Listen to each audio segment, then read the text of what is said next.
ES Media Group.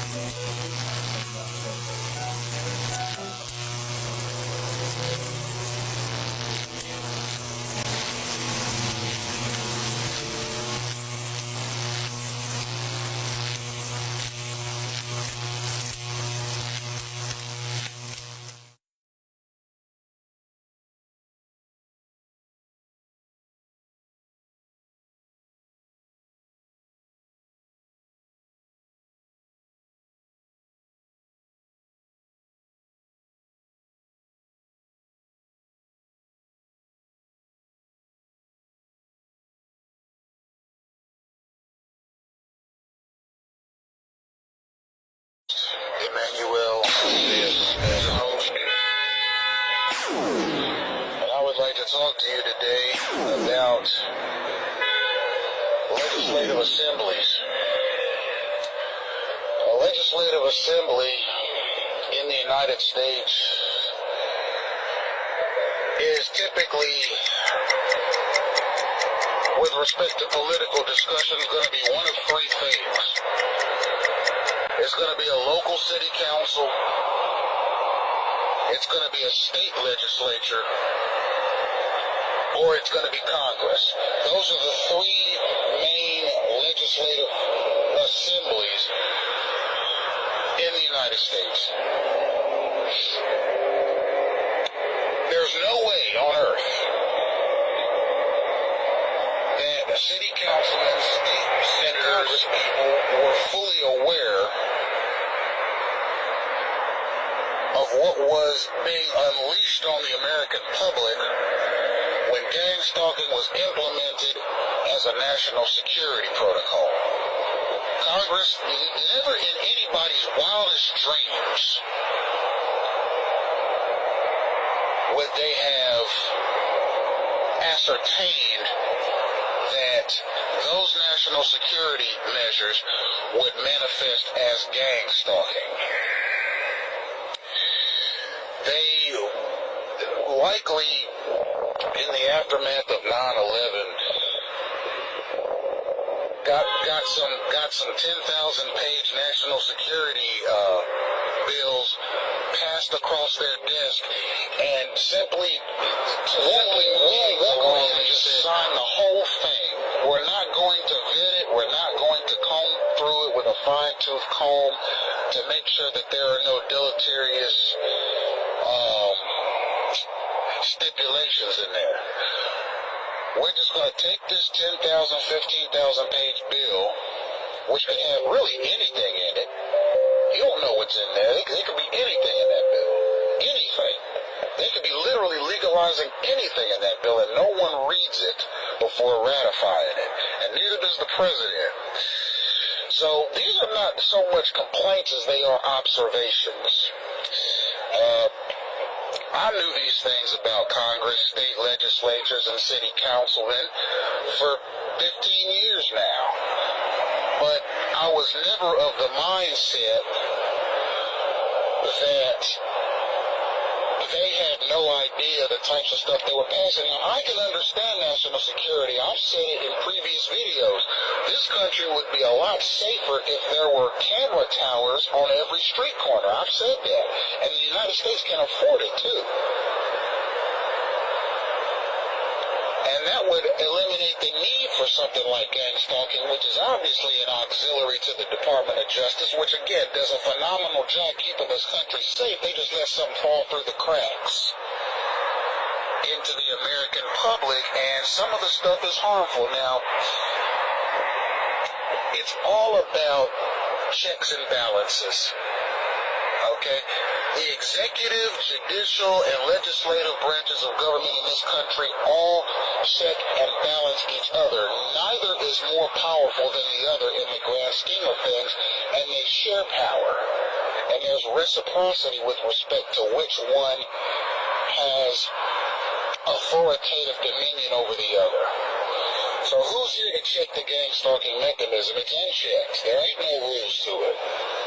There's no rhyme, there's no reason. It is chaos. It is the Wild West. But, I mean, it's obviously disruptible. It's disruptible.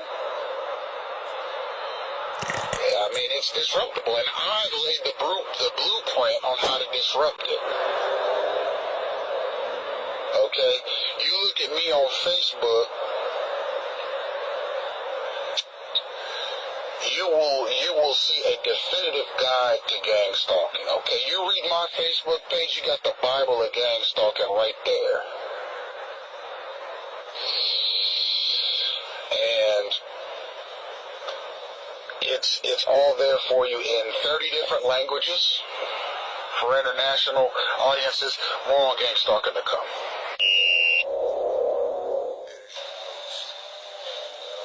Listen up.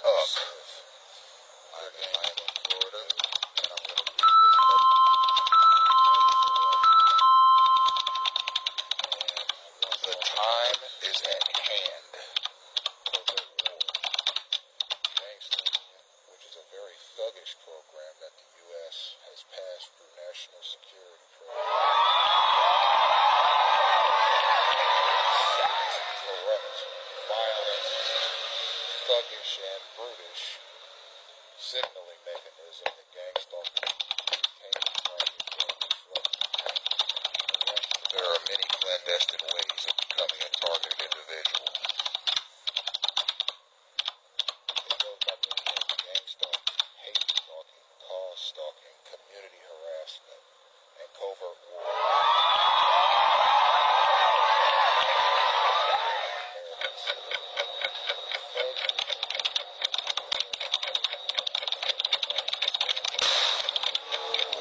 Listen to these words.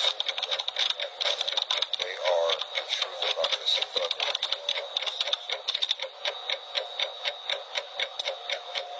This scapegoat for everything they do. Everything a gang stalker does is centered around a targeted person's location.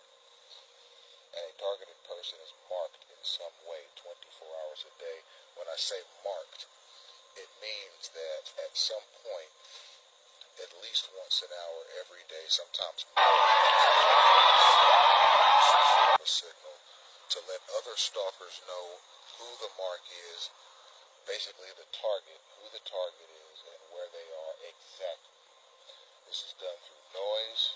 This is done through physical. 10, 9, 8, 7, 6, 5, 4, 3, 2, 1. Politically minded ones to put together a program like gang stalking. Now, these signaling mechanisms are learned. I haven't experienced it. It appears learned. It appears that these stalkers teach each other how to do this stuff simply through example. Like, I'm not sure there's a class.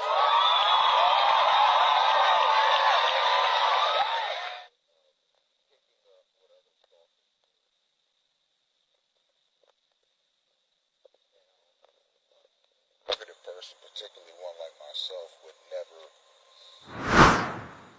think to use anything like this against another person.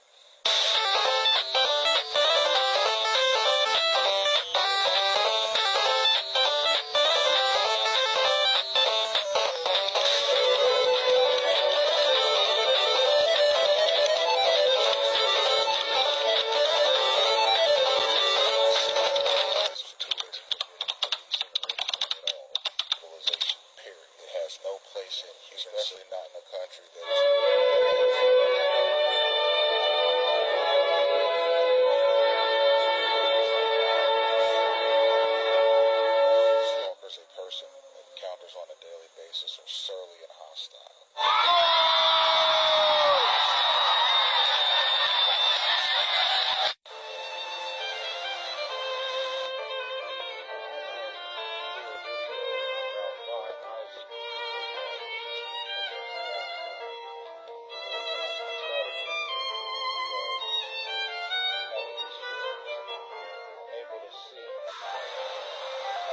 its core protocol is disruption. Its core protocol is containment.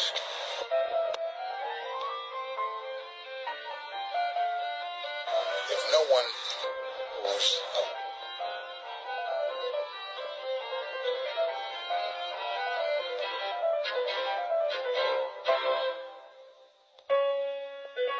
awareness, now people know what to look for.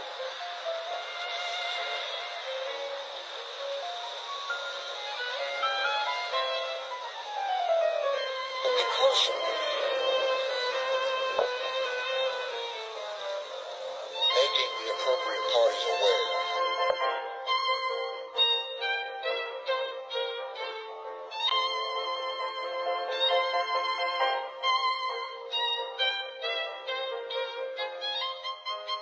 Not everybody has experience. And from that perspective, not a lot of people can identify with what's being said to targeted persons. If you understand a targeted person's perspective, then you're going to be able to understand the program in more depth. Mentally legalized gang stalking, if it accidentally implemented it as a part of a national security package. Well, now that we know of gang stalking's existence, now we know to examine national security packages. We examine these bills more closely, then accidents like gang stalking will never happen.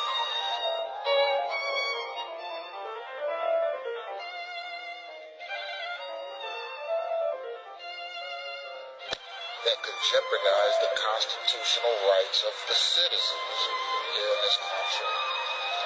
That's pretty much the gist at this point. To raise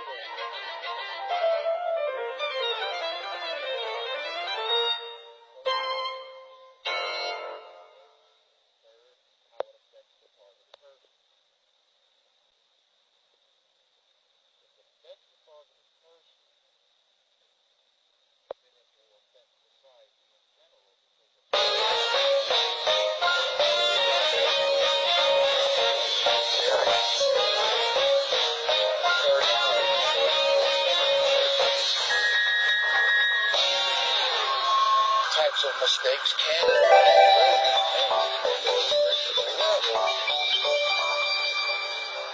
if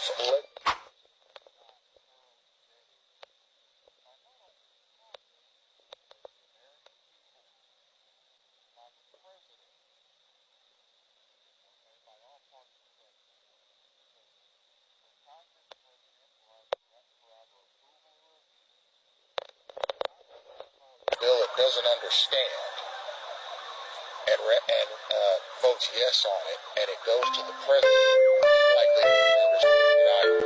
Because a lot of his political knowledge is derived from the president.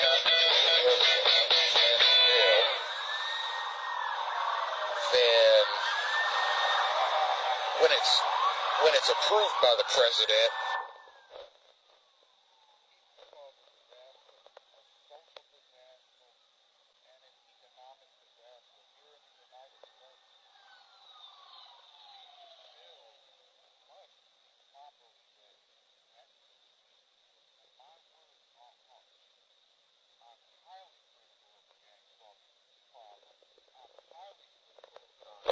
I'm highly critical of the people that participate in gang stalking,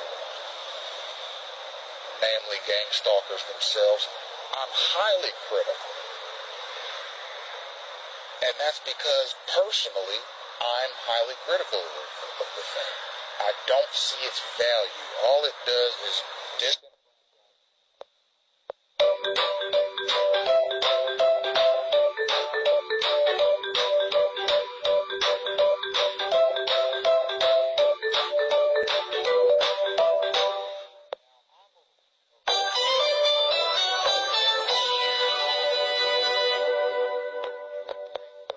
around me and communicate it. understand what's happening to the degree that I have, and men, women, and children are targeted most in this country.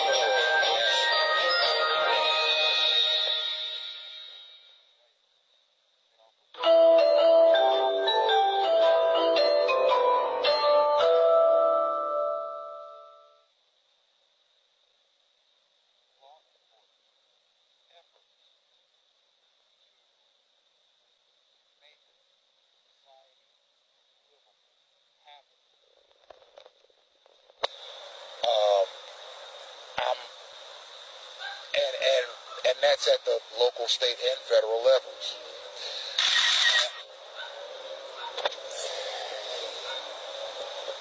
It's a situation where all we can do is hope, because a program like this could take decades to fully investigate. It could take decades to fully investigate gang stalking, what's been implemented. It could take 50 years. And then all the targeted persons will be either too old to understand the changes or deceased.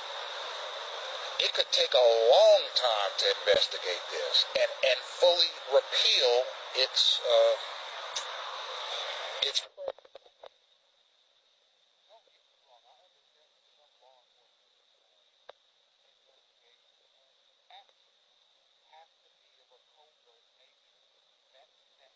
formed and marked police, and then you're going to have your know at all that they're law enforcement. That is a good way to patrol. That is a good way to patrol. That's a solid way to patrol.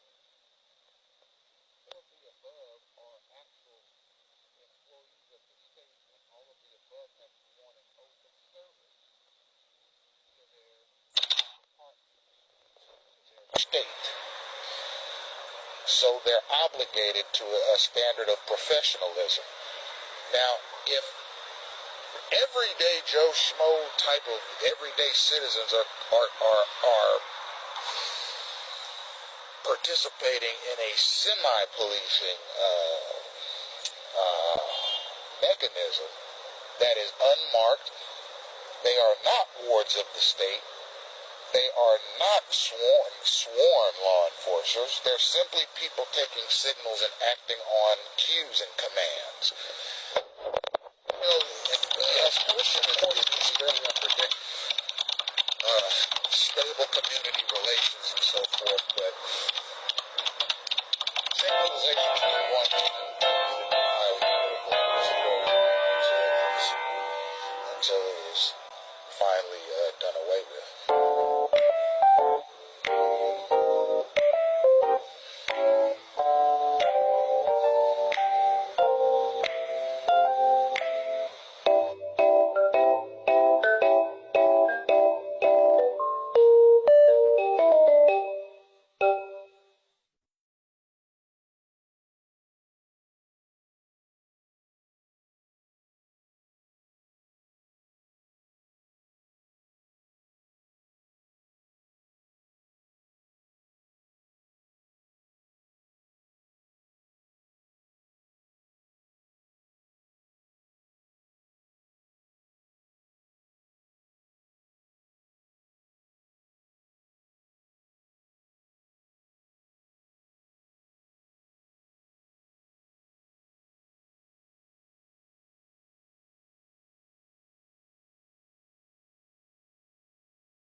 It is your host, Emmanuel Isaiah Smith, about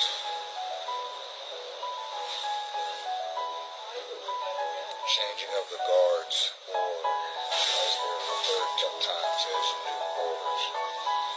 So at some point, a government in the traditional opinion, the majority of the population will decide that they don't like the trajectory of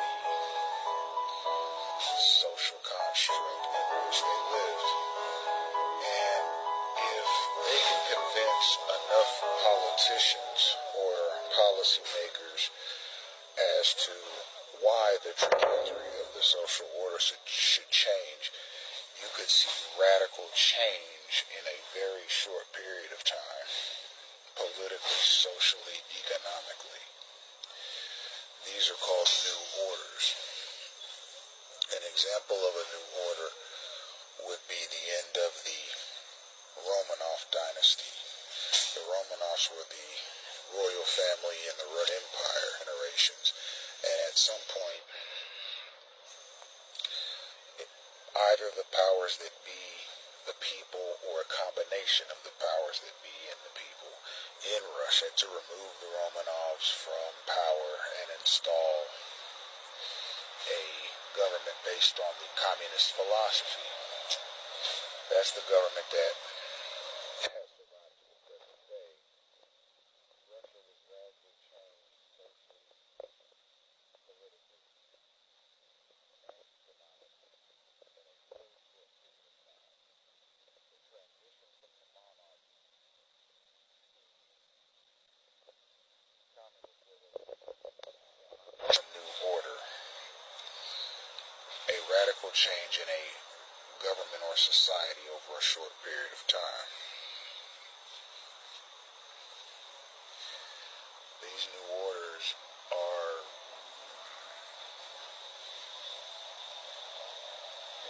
they're history changing. It isn't just the population of the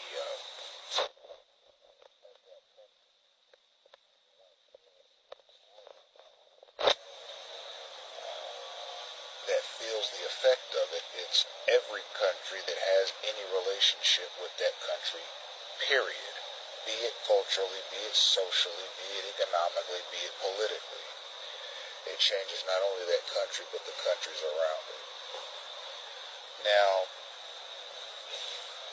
in the United States, the new order is gangsta. This system of signals, cues, verbal commands, vehicular maneuvers, all of these things point to a radical change in a short period of time of the behavior of the citizens in this country. And some people are plugged into the mechanism and some people are not plugged into the mechanism. The entry of a person's vital statistics into any sort of government database or other digital mechanism designating them as a threat to society without any type of habeas corpus or evidentiary process is a part of how targeted persons are selected. It is an unfortunate program. It is a degenerate program. It is one that threatens to undermine the Constitution if it hasn't already. It also threatens to undermine the Bill of Rights and any other statute, law, or precept that guarantees civil liberties, civil rights, and inalienable rights to every citizen.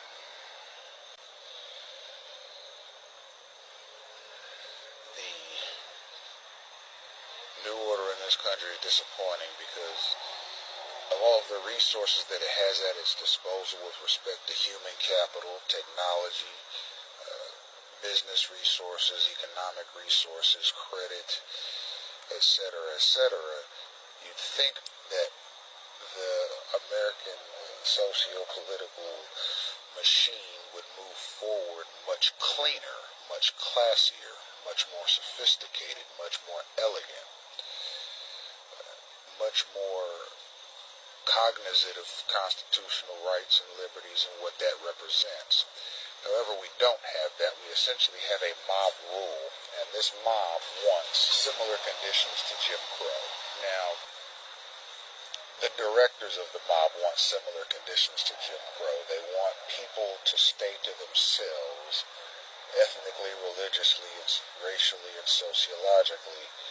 They're communicating that in so many different ways, almost as if they are preparing society for the re-implementation of Jim Crow. And they're re-implementing it in an impersonal way. There are no signs up that says no people of this particular socioeconomic demographic can come into this store, this restaurant. But if a person that goes into that store or restaurant does not fit the socioeconomic or demographic mold of the type of customer that they want in that store, that person might experience gang stalking or community harassment or some other mechanism that's tied to these programs and protocols and so forth that I've been talking about for been about 8 years now. The Congress of the United States. So regardless of whether or not the gang stalking mechanism, the mob rule mechanism, the synchronization mechanism, the signaling mechanism, it doesn't mean that it is not in actuality functioning and moving, not only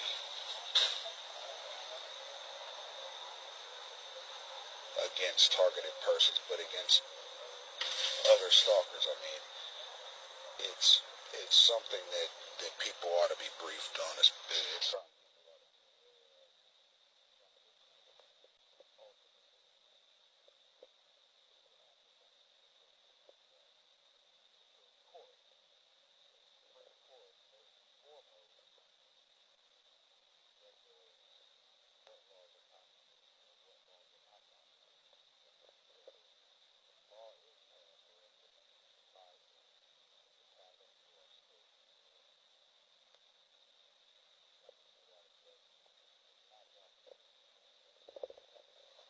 the Supreme Court will evaluate it and see if it's constitutional or not. But one thing that I've learned about the United States of America is this: it is willing to be wrong or be erroneous with respect to this program if it keeps the greater community safe. That's part of what this is. It's sort of a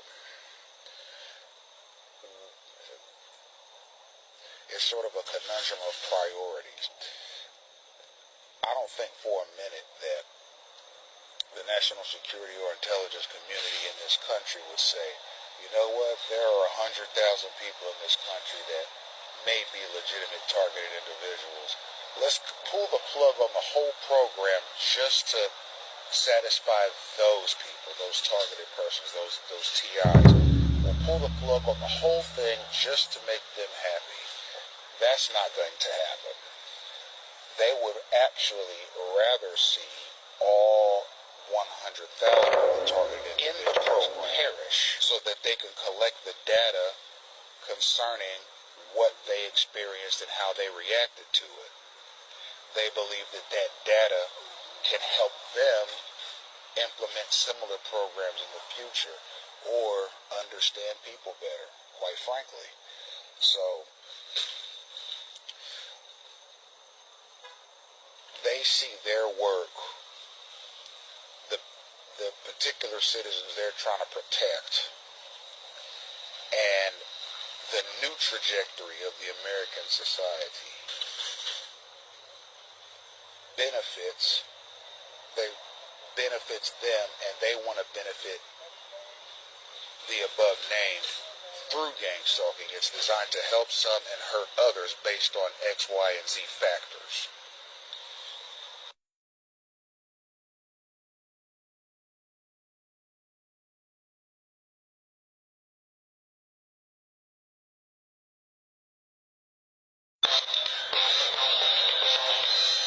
Host E.I. Smith, and I want to say a word tonight about intentional disease spreading, which is an actual thing here in the United States. Now, I'm not talking about a situation criminally.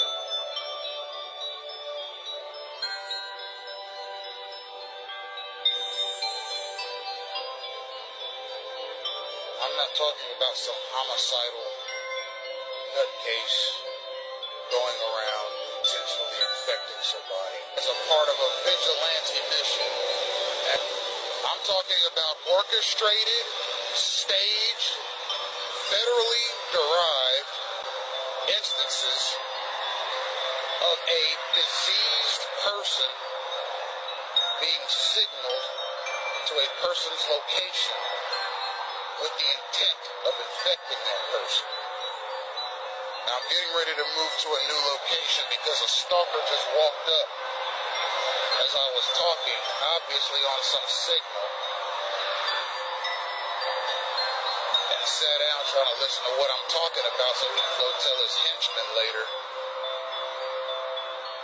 what I'm saying, be it on a phone or in a video. They don't know what I'm doing. They just hear me talking.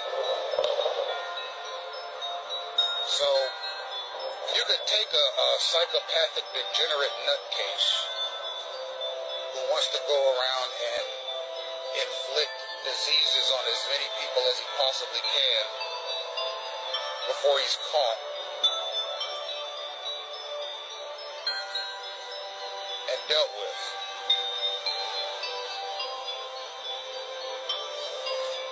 It's a situation where these things are being orchestrated in your life. The question you might ask yourself is, do American federal auxiliaries participate in these types of activities?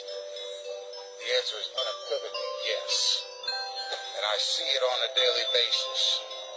You got guys being flagged using a system of signals, and then a number of human waste baskets accept missions to find whoever the target is, even though this diseased U.S. citizen doesn't know that person, and walk up to that person and using any number of bodily functions, including sneezes, coughs, yawns,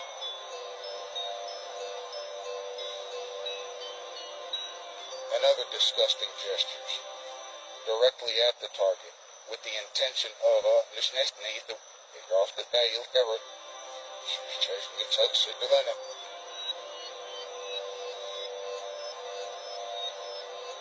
snark, soft, in smiddel, is the snark without Burma, meaning is we sure, that is the phone. Sure, Edwin, is it a say we geez, it said on the beat. Say the girl, the girl with me off, this shit, this it. It's sad, see a women. Urban, none of that. So on this, so it's a sense me. Yeah, I agree. See it delayed than all these, shot it. Hey, the book, I don't just say. See the business, right? See the system, see all this, over the figure and boot. See, what's what's that? I mean, it's something. I written it there, simple. Yeah, but it's it. What she was this is it.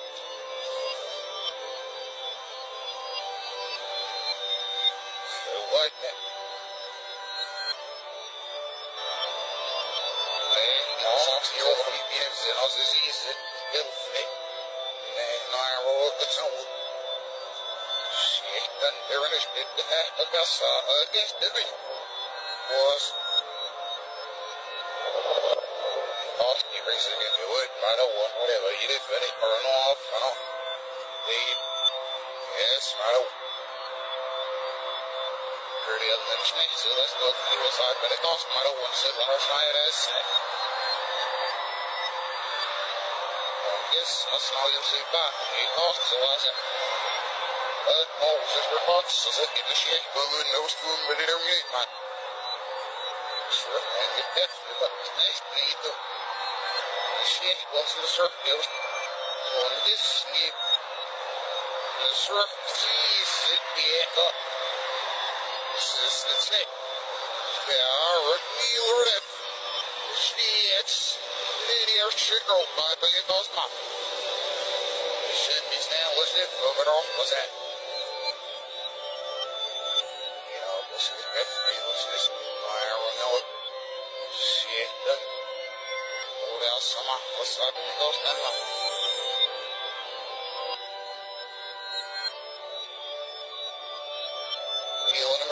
Which year was this? Right, Pentecost Denmark. Yes, did I need there? Yes. Oh, shit.